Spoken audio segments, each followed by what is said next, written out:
भारत का इतिहास जितना शौर्य और वीरता से भरा है उतना ही गद्दारी की घटनाओं से भी दागदार रहा है। इसी दाग का सबसे बड़ा नाम है राजा जयचंद, जिसे सदियों से भारत का सबसे बड़ा गद्दार कहा जाता है। लेकिन सच ये है कि इतिहास केवल तलवारों से नहीं बल्कि विश्वासघात से भी लिखा जाता है। जयचंद की कहानी सिर्फ एक राजा की हार नहीं बल्कि ये बताती है कि जब कोई अपने ही लोगों के खिलाफ खड़ा होता है तो उसका अंत कितना भयानक होता है। गद्दारी की शुरुआत तब हुई जब जयचंद अपने ही चचेरे भाई पृथ्वीराज चौहान से ईर्ष्या रखने लगा। दिल्ली और अजमेर के शासक पृथ्वीराज चौहान की बढ़ती लोकप्रियता और शक्ति ने जयचंद के मन में जहर भर दिया था। जब पृथ्वीराज चौहान ने संयोगिता का स्वयंवर जीत लिया तो जयचंद का अहंकार टूट गया और यही टूटा हुआ अहंकार उसे इतिहास की सबसे काली गलियों में ले गया।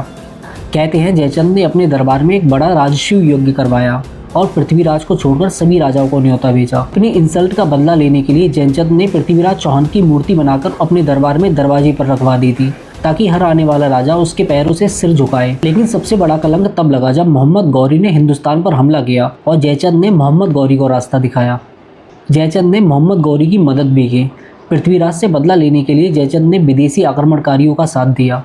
कहते हैं कि गद्दारी के बदले गौरी ने जयचंद को राजा कहने का लालच भी दिया, पर इतिहास गवाह है जो देश से धोखा करते हैं उनका अंत हमेशा अपमान से होता है।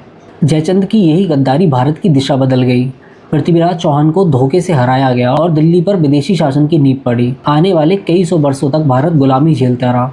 इतिहास ने जयचंद को कभी माफ़ नहीं किया क्योंकि गद्दारी कभी भूलती नहीं, वह पीढ़ियों तक दाग छोड़ जाती है। कहते हैं युद्ध में जयचंद को वही मिला जो गद्दारों को मिलता है, हार, अपमान और मौत। इस मोहम्मद गौरी के लिए उसने अपनी मिट्टी से गद्दारी की। वही मोहम्मद गौरी उसकी लाश को पहचानने तक को तैयार नहीं था।